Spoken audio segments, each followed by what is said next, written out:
a la semiología geniturinaria.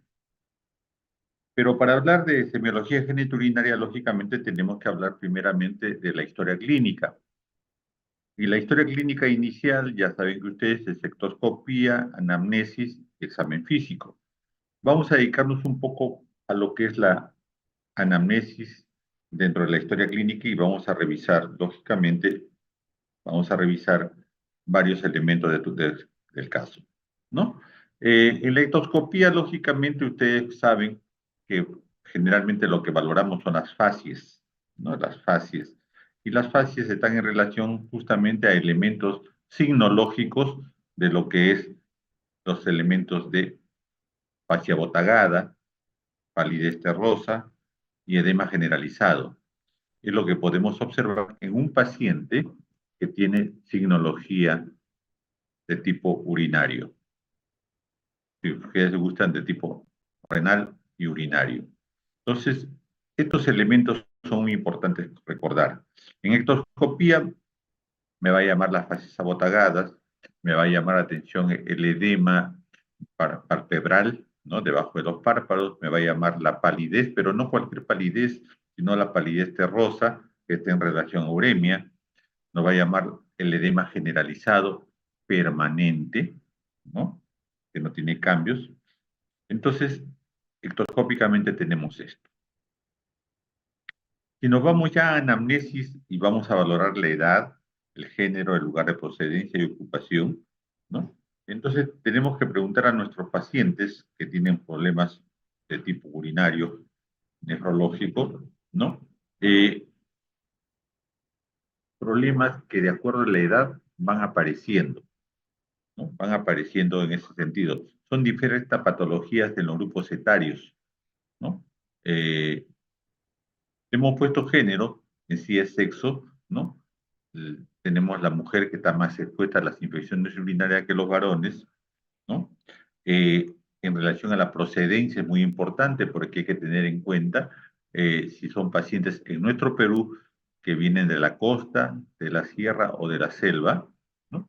Porque tenemos que tener en cuenta la temperatura ambiental que puede ocasionar problemas mayores en los pacientes con problemas urinarios. Tenemos que ver en relación a la ocupación, ¿no? Cómo está su gasto energético, cómo está su actividad, ¿no? Está igual que siempre, está disminuida o ya no trabaja.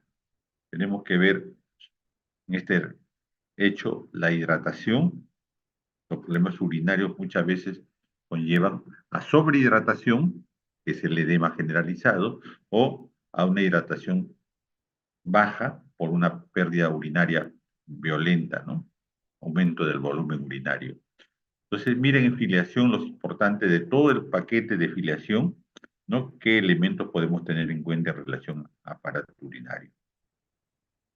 Cuando ya entramos a la anamnesis, hay diferentes síntomas y signos, fundamentalmente signos, ¿no? El edema y el dolor lumbar. Y dentro de lo que es síntomas y signos, la fiebre. La fiebre es un síntoma, es un signo y es un síndrome, ¿no? Entonces, tenemos que revisar fiebre, que es, ya hemos revisado en semiología general. Tenemos que valorar el edema para diferenciar, ¿no? El paciente tiene edema, tengo que diferenciar los orígenes de edema, ¿no? Edema cardiovascular, edema hepático, edema renal, edema por malnutrición, edema localizado, como es el edema linfático, edema. Y el dolor lumbar, tienen que recordar el dolor que se siente en las diferentes patologías del abdomen, ¿no? Entonces, para eso tienen que revisar el dolor de tipo digestivo, para poder diferenciar después de ese dolor que posiblemente está agregado sobre la región lumbar. Y en la región lumbar, cuando nos duele, generalmente es osteoarticular, no es renal, es generalmente osteoarticular. Y si es renal, ay caramba, entonces hay problemas con los riñones, porque los riñones por sí solos no duelen. Lo que duele es la distensión de la cápsula renal. Entonces las patologías que tienen dolor lumbar desde el punto de vista renal generalmente son problemas severos, no son elementos livianos, son severos, ¿no? Después tenemos que revisar la alteración de la micción. En la alteración de la micción van a encontrar términos nuevos, vocabulario nuevo, así como han tenido términos nuevos en semiología general, en respiratorio, cardiovascular digestivo, también tenemos términos nuevos que agregar a nuestro diccionario, a nuestro vocabulario, en relación a la disuria, a la polaquiuria, a la poliuria, a la nicturia, a la anuria, al tenesmo vesical. Vamos a relatar en algún momento todos estos elementos. Y finalmente, el producto urinario, que es la orina. Cuando preguntamos por el aspecto de la orina, el aspecto de la orina en el paciente desde el punto de vista de funciones biológicas, en este caso, en síndromes urinarios, nos interesa el aspecto, el color, el volumen y el chorro urinario. Ustedes en semiología general han aprendido características de la orina normal, ¿no es cierto? El aspecto es límpido, el color es sui generis, el color de la orina no te compara con nada, el volumen es en 24 horas, cuánto orina, ¿no? De 1200 a 1800 centímetros cúbicos, un rango, y el chorro de la orina es un caudal bueno, normal, ¿no? Pero ya con la edad o con las patologías, el chorro de la orina comienza a tener diferentes elementos que a valorar. Muy bien. Dentro de todos esos elementos que estamos conversando desde el punto de vista anamnésico de la enfermedad actual, entonces tenemos que revisar los padecimientos renales, sobre todo las pielonefritis, términos de pielo, nefritis pielo, uréteres, nefritis riñón, ¿no? La TBC, la tuberculosis renal, es muy importante tener en cuenta en todos los padecimientos de origen renal. Decíamos que se presentan características en los párpados, el edema de las extremidades es permanente y no disminuye con el decúbito, ¿no? Entonces, edema generalizado, pero puede comenzar con un edema en los párpados y que no disminuye con el cambio de posiciones, que sí lo hace el edema cardíaco, ¿no? El dolor renal o lumbalgia, desde el punto de vista urinario, desde el punto de vista nefrológico, hay que tener en cuenta porque puede confundirse con patologías musculares, como les decía al inicio, y con los problemas articulares, es decir, con la columna vertebral. En ese momento, el estudiante y el médico tienen que hacer diagnóstico diferencial de síntomas y de signos. El dolor renal y ureteral. Renal arriba, ureteral, las dos conexiones, los uréteres, túbulos que van desde la pelvis renal hasta la vejiga, ¿no? Acá les he puesto un poco de características de cada uno de ellos, ¿no? En el renal, el dolor visceral que casi siempre se produce por distensión súbita de la cápsula renal es sordo, es constante y tiene una sensación de malestar, sobre todo de adoloramiento o de doloramiento, ¿no? ¿Por qué? Porque ya les dije, el riñón por sí mismo no duele, duele la cápsula y duele la pelvis renal. Pero esto, cuando pasa al dolor ureteral, entonces duele como cólico. También hemos dicho que la víscera de calibre pequeño dentro del aparato digestivo duele como cólico. Pues bien, la vesícula, las vías biliares y el apéndice en digestivo dan dolor cólico y en el aparato renurinario el cólico ureteral es intenso, comienza en el ángulo costovertebral, puede ser irradiado al cuadrante inferior del abdomen y ocasionalmente va hacia la parte superior del muslo o del testículo. Entonces, dolor cólico que se inicia primariamente en la región dorsolumbar y que se va hacia los flancos, hacia adelante del abdomen y que puede migrar hasta la parte final de los genitales. Ese es el dolor ureteral, ¿no? Entonces, dolor renal, dolor ureteral. El dolor vesical, la vejiga que está entre el riñón, ¿no? Y a partir de los uréteres que llegan a la vejiga tiene un dolor también muy especial, ¿no? El paciente generalmente se queja de dolor en la zona suprapúbica, encima del pubis, o sea, en el hipogastrio, ¿no?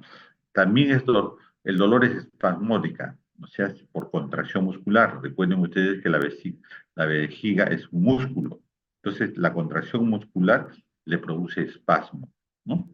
Y se proyecta sobre la zona suprapúbica y en el hipogastrio, ¿no?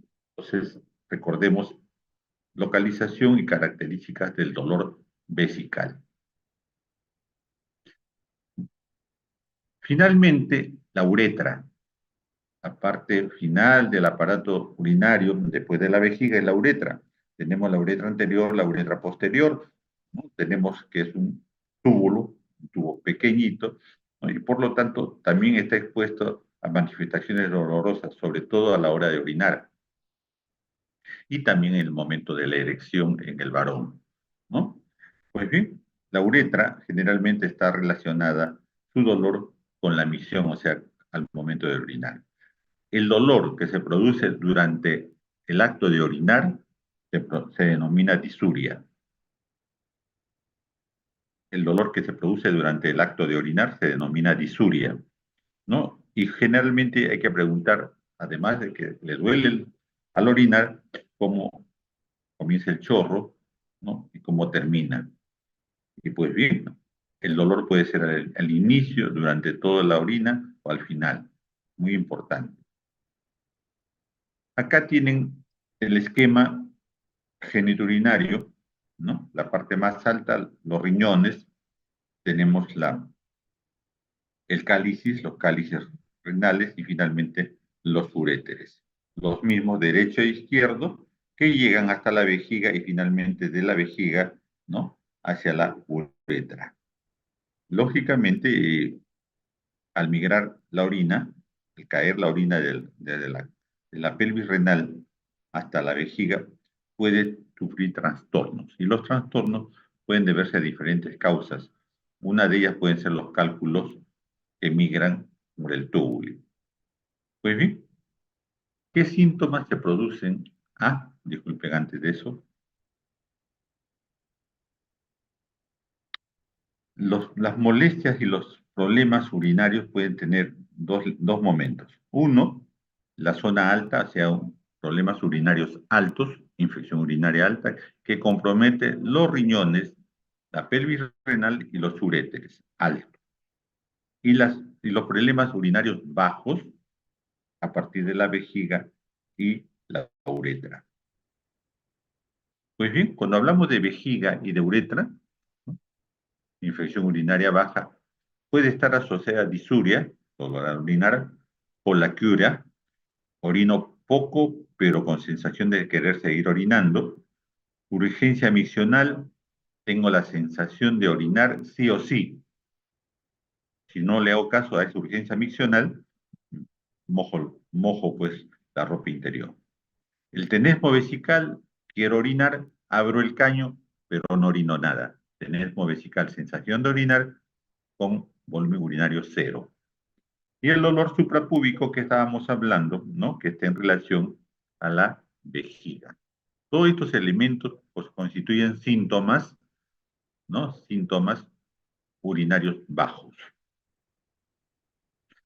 En lo que se refiere a urinario alto, ya la cosa es más gravitante, más severa, aparece la fiebre, el malestar general, el dolor lumbar del que habíamos hablado inicialmente, las náuseas y vómitos que hay que hacer diagnóstico diferencial de problemas digestivos o neurológicos, la orina maloliente y turbia, urinario alto.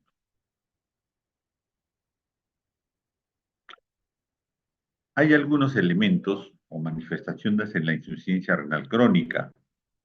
Miren, ya me estoy metiendo a lo que después van a ver ustedes, insuficiencia renal crónica en otra clase.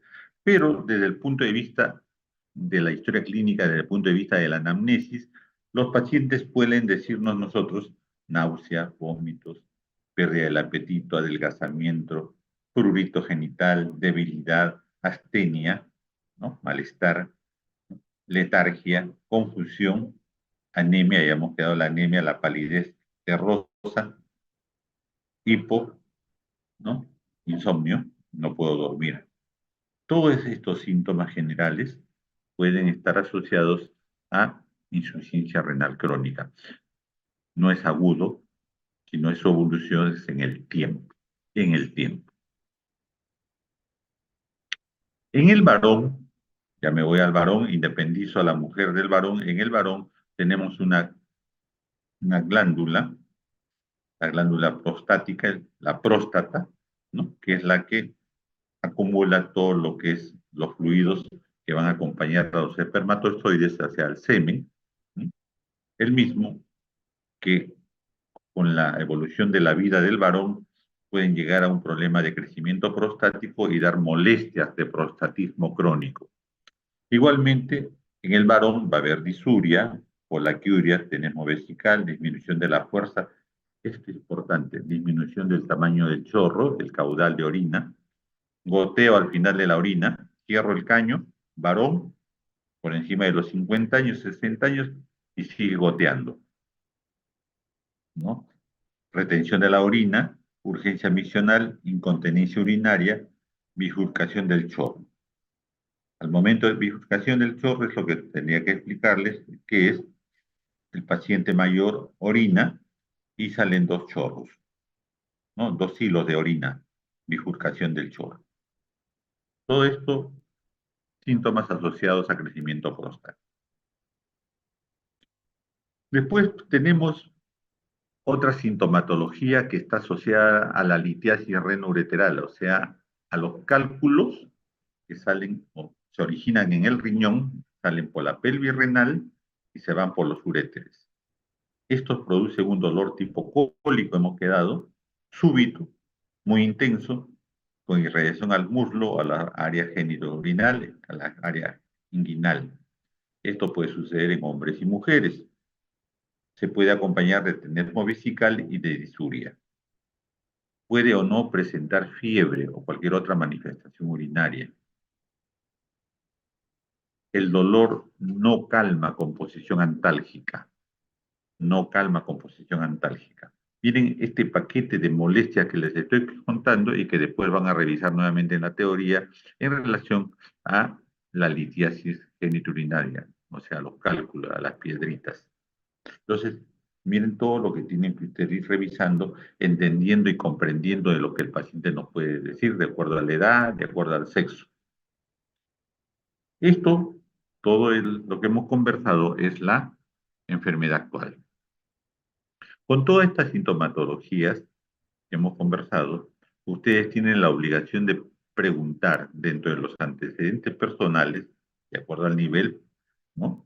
Patológicos, sobre infecciones urinarias previas, cálculos recurrentes en vías urinarias, cirugía renal, detección previa de proteinuria o hematuria, proteinuria, observación de proteínas en la orina, hematuria, sangre en la orina. Ya va a haber otros momentos para conversar. La diabetes mellitus, ¿no?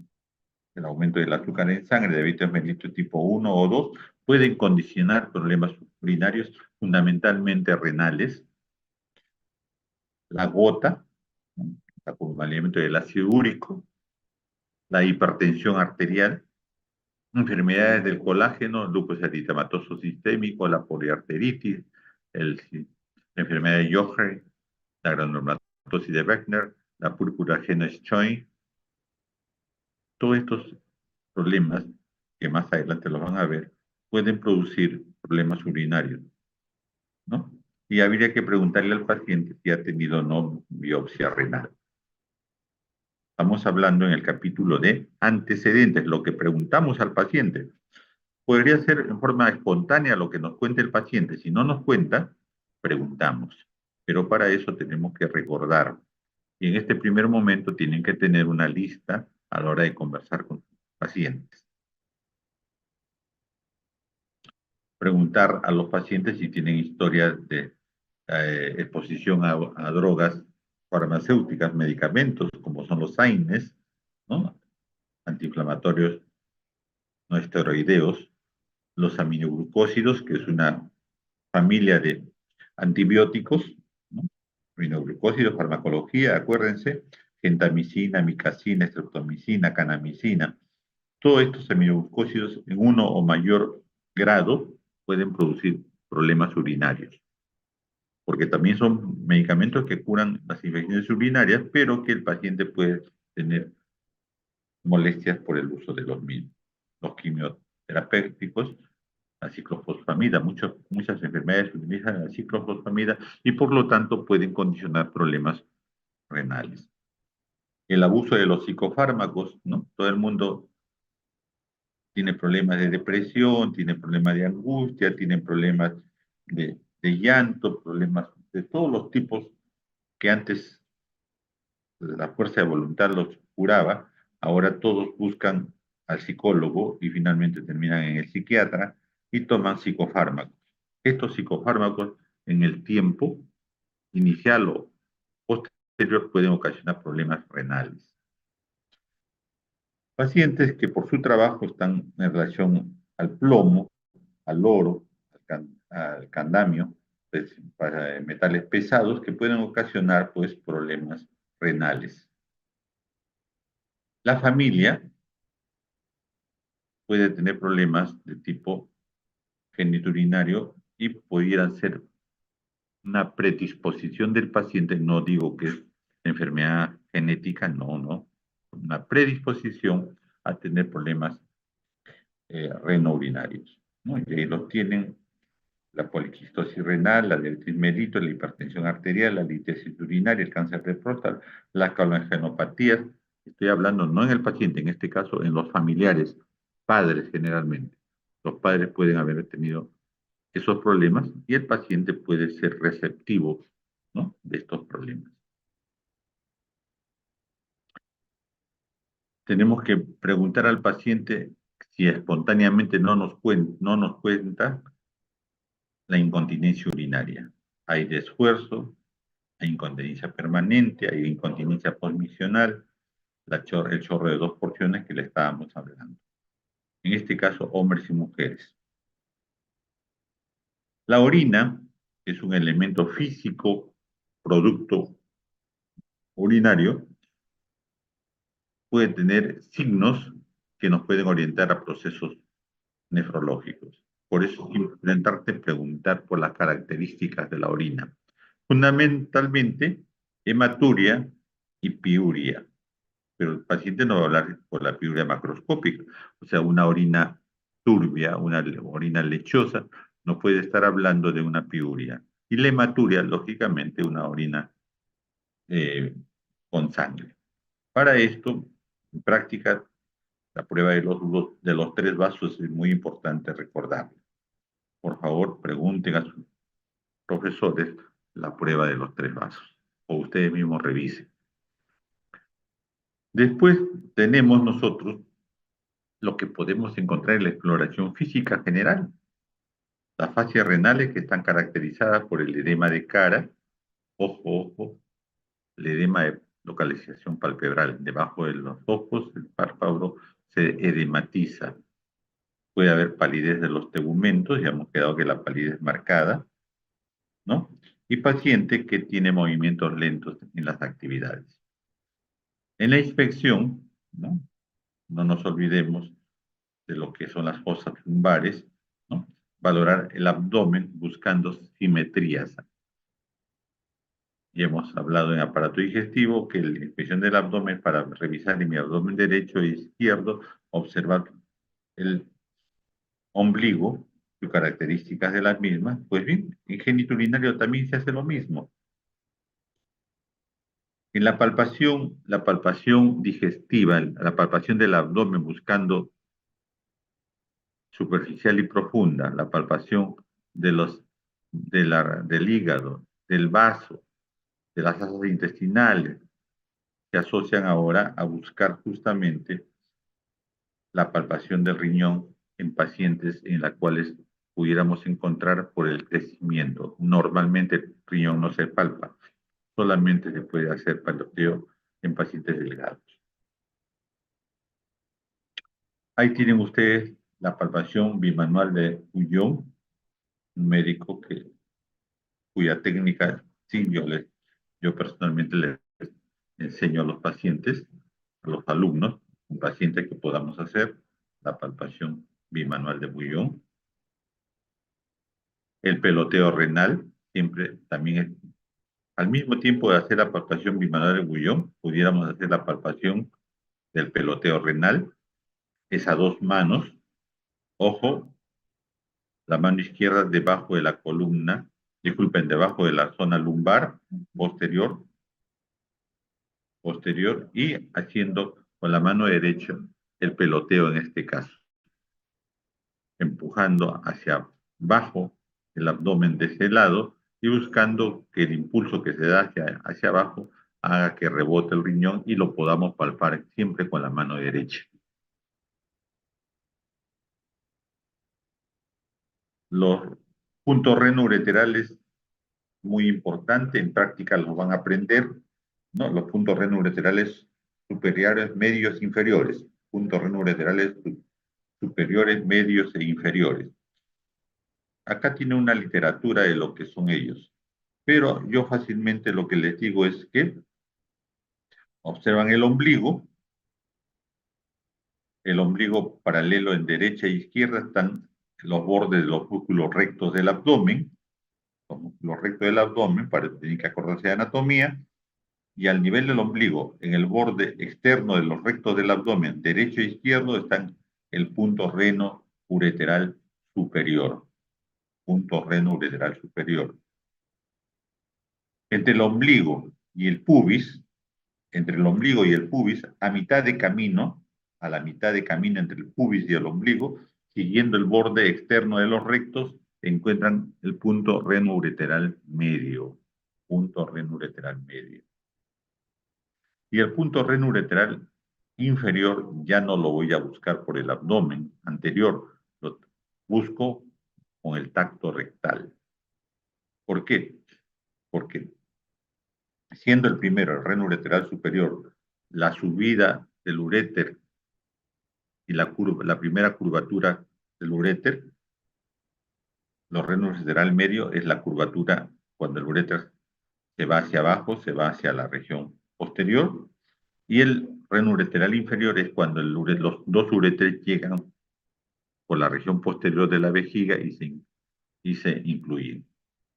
Entonces, solamente yo puedo palpar en el abdomen anterior, el superior y el medio. El posterior es tacto rectal. Todo eso está diseñado en esa respuesta. Igualmente está en lo que les estaba conversando, punto renoureteral superior, el medio a la mitad de camino, ya les dije, y el inferior atrás en el tacto rectal.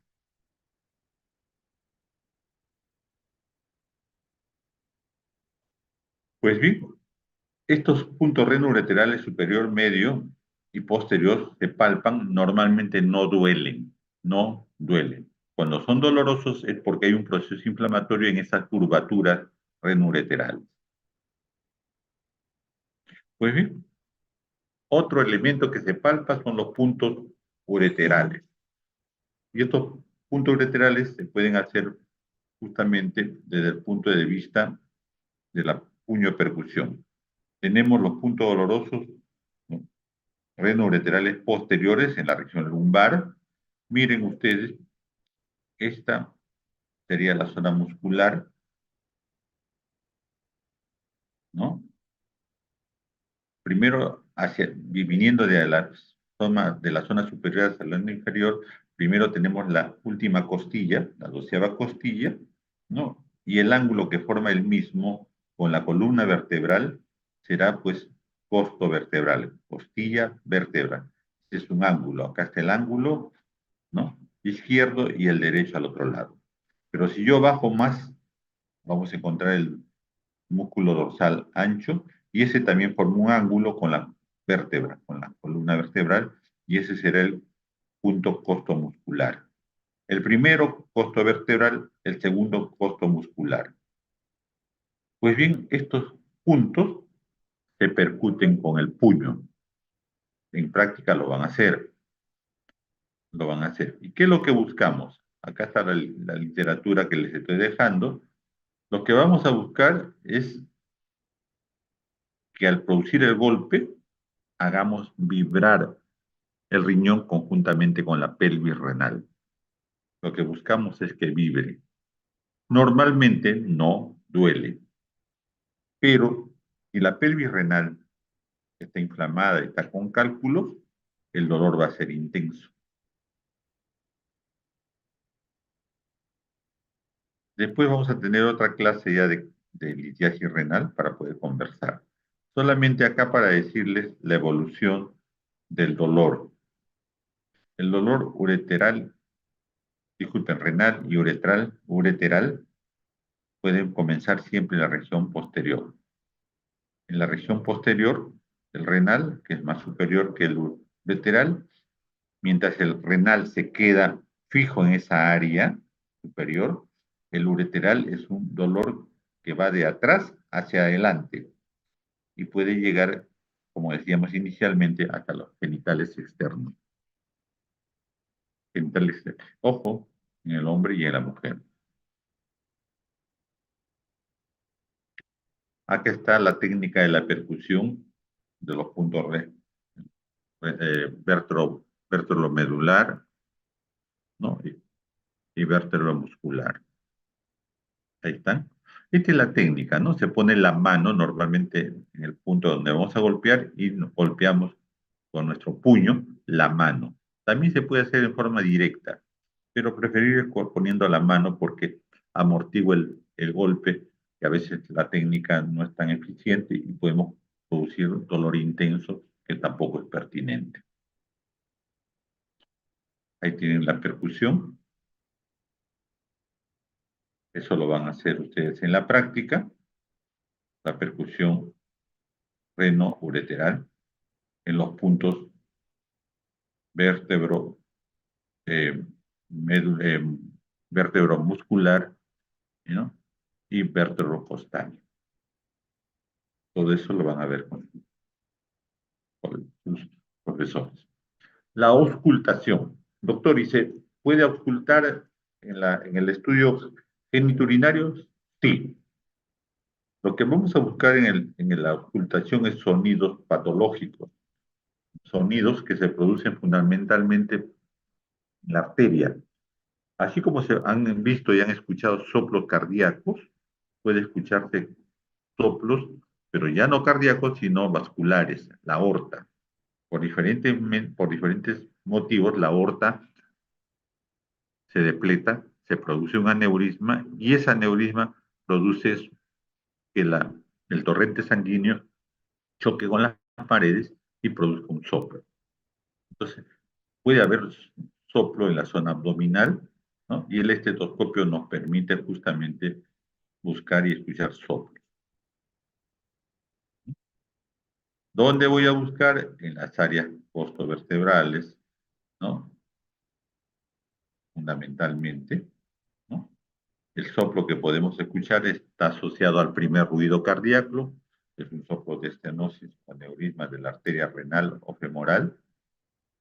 En práctica van a ver dónde se inicia la arteria renal y justamente ahí se puede escuchar soplos.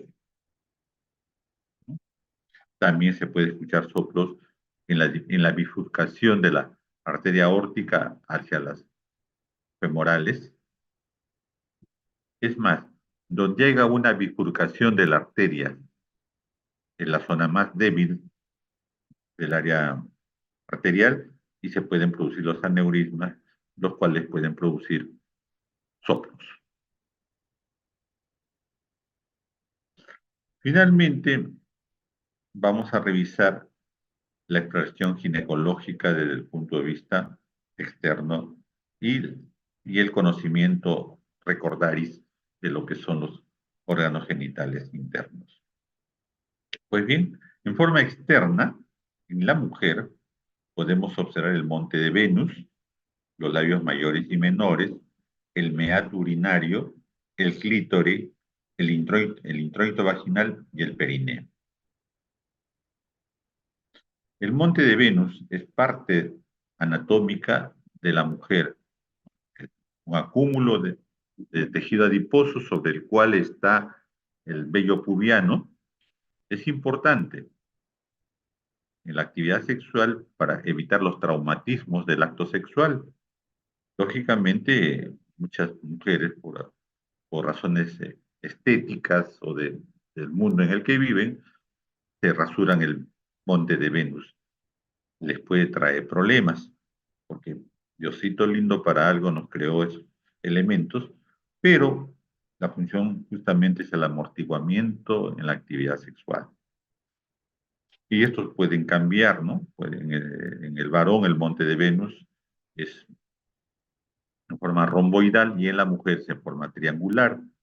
Cuando el hombre pierde las características eh, propio del varón, como es la diabetes mellitus y la edad, ese, esa área del varón que es el romboidal se vuelve triangular o se pierde el raciocinio. Y la mujer siempre es rectangular, ¿no? Los labios mayores y menores que pueden ser valorados por el médico general o el médico ginecólogo, ¿no? El meato urinario y el clítoris, que obligatoriamente debe ser observado, el introito vaginal y el perineo. En la exploración interna, que generalmente lo hace el médico general, en la donde no haya ginecología, lo hace valorando la vagina, ¿no? El canal vaginal, al fondo el cérvix, su consistencia, si hay heridas o no, úlceras o no, ¿no? El útero bimanual, si se puede hacer, bimanual, y los músculos pélvicos. Y finalmente la pared rectovaginal.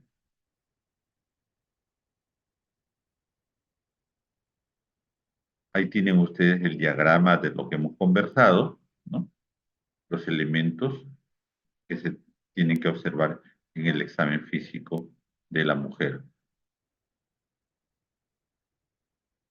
Esta es la posición litotómica, es decir, una litotomía característica para el examen ginecológico. Con mucha pulcritud, con mucha valoración ética, el médico examina. Y si hace estas zonas, esta área ginecológica en la mujer, el médico siempre debe estar acompañado de una segunda persona. Puede ser la mamá, la hermana, el esposo o su asistente, pero siempre debe examinar acompañado para evitar cualquier contrariedad social y científica.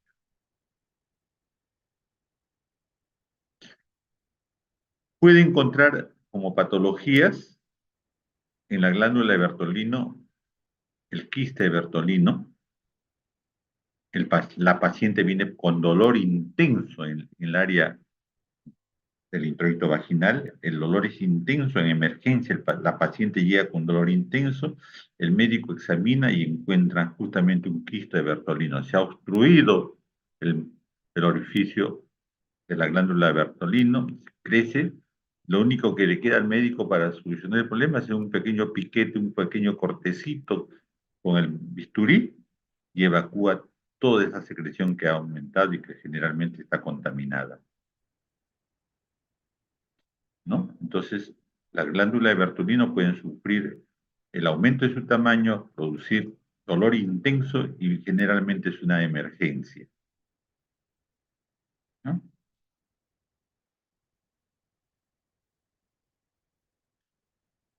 Después, la palpación bimanual del canal vaginal, la posición, esto lo hace ya el interno, el médico residente, el médico general y finalmente el especialista en ginecología y obstetricia.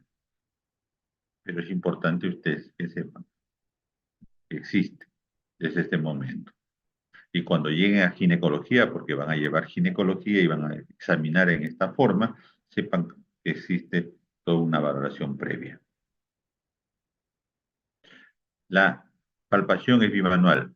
Una mano ingresa a la vagina y la otra mano Generalmente, en este caso, la mano derecha ingresa a la vagina y con la izquierda examinan el abdomen, ¿no? El abdomen, buscando el útero, el tamaño del útero, si está crecido, si está aumentado, si tiene dolor, molestias XXX.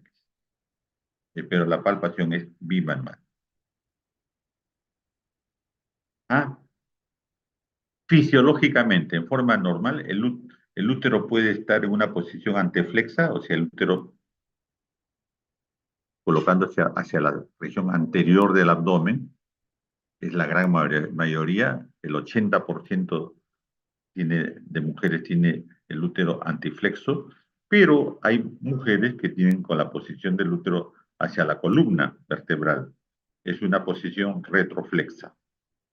No es patológico, no es patológico, pero pudiera haber problemas de fecundación, sobre todo en esos úteros retroflexos. Pudiera haber, pudiera, no digo que haya, pudiera haber.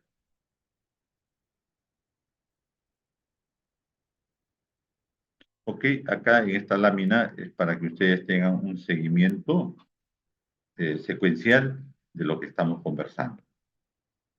Todos los elementos secuenciales anatómicos de lo que estamos comentando. Después, finalmente tenemos los genitales masculinos, ¿no? La anatomía de los genitales masculinos igualmente. Tenemos los genitales internos y externos. Los externos es el testículo, por encima del testículo, como si fuera una gelatina pequeñita encima del testículo derecho e izquierdo del epidídimo, ¿no? Después tenemos las vías espermáticas, el conducto deferente, las vesículas seminales, el conducto, ¿no? Eyaculatorios, que son los mismos, la uretra. En el tacto rectal, el varón hay que examinarlo por el recto, se valora la próstata, las glándulas vulvouretrales. Y finalmente, en forma externa, el pene. Ojo, cualquiera de estos elementos también se enferman y el paciente viene por molestia, dolor, problema urinario que corresponden justamente a genitales masculinos externos y internos. Por decirles, ¿no?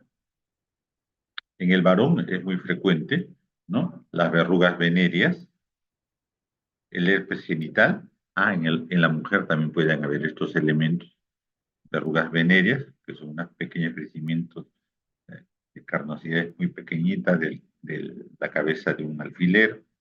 El herpes genital, así como hay herpes labial, hay herpes genital, ¿no? El herpes genital es el 2, el herpes labial es el 1. El chancro sifilítico, la enfermedad de transmisión sexual, una sola úlcera, un chancro único, no doloroso. Puede, puede haber hipospadia, en el cual el meato urinario está totalmente bajo. El meato urinario está abajo, no está en el punto central del pene, sino abajo. Eso le crea grandes problemas también. Y hemos visto pacientes que vienen con el carcinoma de pene. Este carcinoma es muy metastásico.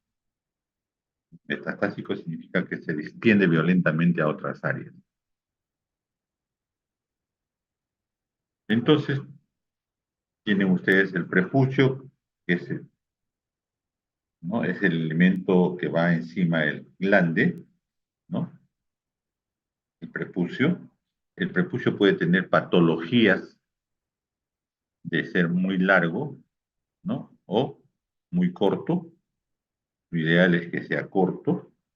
¿No? Puede tener secreciones venéreas, la gonorrea por el glande. Los judíos, por razones religiosas, sí o sí le hacen la disminución del prepucio, y ese hecho tan simple de acortar el prepucio ha demostrado que deja limpiarse y hacer la higiene mucho mejor, y por lo tanto el esmegma masculino, en el que es altamente cancerígeno, evita que llegue a la mujer haciendo el cáncer de cuello uterino. Se menciona que la mujer judía casada con hombre judío, la, el, la incidencia de cáncer de cuello uterino es cero. Y se atribuye justamente a este hecho de cortar, ¿no?, la parte distal del prepucio en el varón cuando recién nace, y así los genitales siempre andan limpios de ese esmegma que es cancerígeno. Los testículos, así como se observan las varices en las piernas, ¿no? Puede tener justamente esas zonas, ya eso le denomina varicocele, que son dolorosas en el escroto, entonces en el escroto, y se le denomina varicocele. Tienen tratamiento quirúrgico, ¿no? Se dice que presentan, pues, ¿no?, hasta en el 20%, y puede ser causa de elementos anómalos de la fertilidad. La palpación se hace del testículo, del epidídimo y del cordón espermático. En el epidídimo pudiéramos palpar una región anómala que esté en relación directa con la tuberculosis genital. La zona del epidídimo es importante palpar para valorar la tuberculosis genital que se ubica generalmente sobre la cabeza del epidídimo. Revisar los testículos por las razones que ya les he explicado, y se valora finalmente dentro del escroto el testículo derecho e izquierdo. Los mismos pueden tener anomalías, anomalías de quistes, de problemas infecciosos que ocasionan enfermedades agudas o problemas de infertilidad en el varón. Acá tienen ustedes la sintomatología de los testículos, qué problemas pueden tener los mismos, es muy importante revisar siempre ellos, y el dolor, ¿no? La orquitis, que es la inflamación dolorosa de los testículos, ¿no?, puede deberse a su proceso infeccioso a virus, a bacterias, a infecciones de transmisión sexual u otros. Los mismos producen dolor en el testículo, sangre en el semen, secreción en el pene, fiebre cuando el problema es ya general, dolor inguinal, dolor en las relaciones sexuales o al eyacular. Me olvidaba, la dispareunia. Dispareunia significa dolor durante el acto sexual. La dispareunia es el dolor que existe durante el acto sexual en hombres y mujeres. Dispareunia. Dolor a la urinaria, saben que es disuria, inflamación del escroto, ¿no? Problemas en la zona inguinal del lado derecho e izquierdo, de acuerdo al proceso que afecta el testículo, puede subir hasta la región inguinal de los mismos. Recordar que el testículo es un órgano de alta sensibilidad, que puede responder con dolor a procesos inflamatorios, ¿no?, a procesos traumáticos, a procesos de infecciones de transmisión sexual. La palpación, por lo tanto, de los mismos se puede hacer en práctica, todo un proceso muy interesante desde el punto de vista de evaluar los polos superior e inferior del testículo, la consistencia del testículo y su valoración desde el punto de vista clínico. Normalmente, por derecho propio, lo hace el médico general, por eso tienen que aprender urología ustedes, y finalmente el urólogo. El urólogo. Mientras la mujer va hacia el ginecólogo, en la parte de los genitales internos y externos, en el varón los valora el urólogo. En lo que refiere a infecciones urinarias altas y bajas, el urólogo ve al hombre y a la mujer. El esquema de las partes anatómicas de los genitales internos y externos en el varón. El epidídimo, ya les dije que es la parte superior del testículo, que puede estar asociado a una epididimitis, un dolor en la zona del polo superior, consecuente al problema de tuberculosis o ante problemas de enfermedad de transmisión sexual. Ahí tiene la palpación del testículo, como les decía, en la zona en el polo superior, ahí está el epidídimo.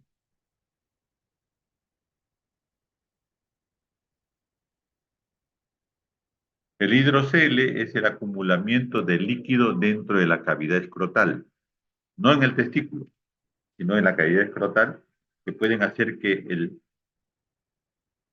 el testículo flote en ese líquido, y a eso le llamamos hidrocele. Si le ponemos una lamparita pegado hacia el escroto, si es agua, si hay hidrocele, se alumbrará como si fuera una lámpara. Diagnóstico, hidrocele. También van a encontrar hasta en las enfermedades generales edema escrotal. El edema escrotal es una consecuencia de problemas sistémicos o localizados. Este es un edema escrotal. La causa directamente hay que buscarla, pero se produce el edema. El escroto, ¿no?, que es la zona de la bolsa escrotal, que está compuesta por la piel externamente hablando, ¿no?, y por la zona escrotal interna, ¿no?, puede producirse procesos inflamatorios, procesos infecciosos, la bolsa escrotal.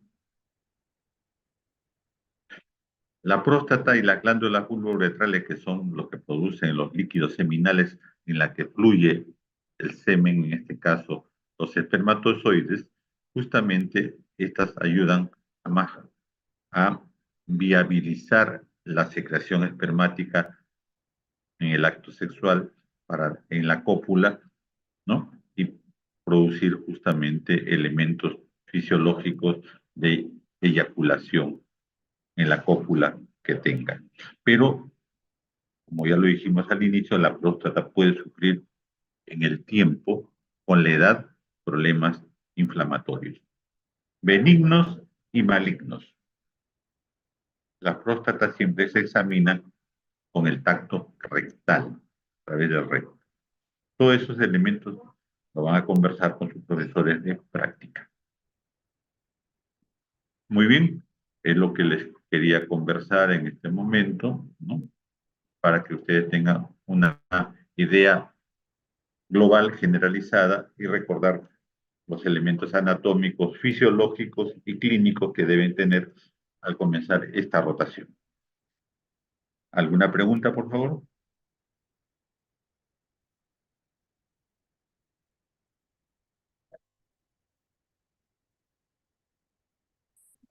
Todo claro, doctor. Ok, ok, entonces hasta la siguiente clase que me toca a mí, no sé si es alguna de ellas, creo que me han programado, creo que es litiasis o uropatía.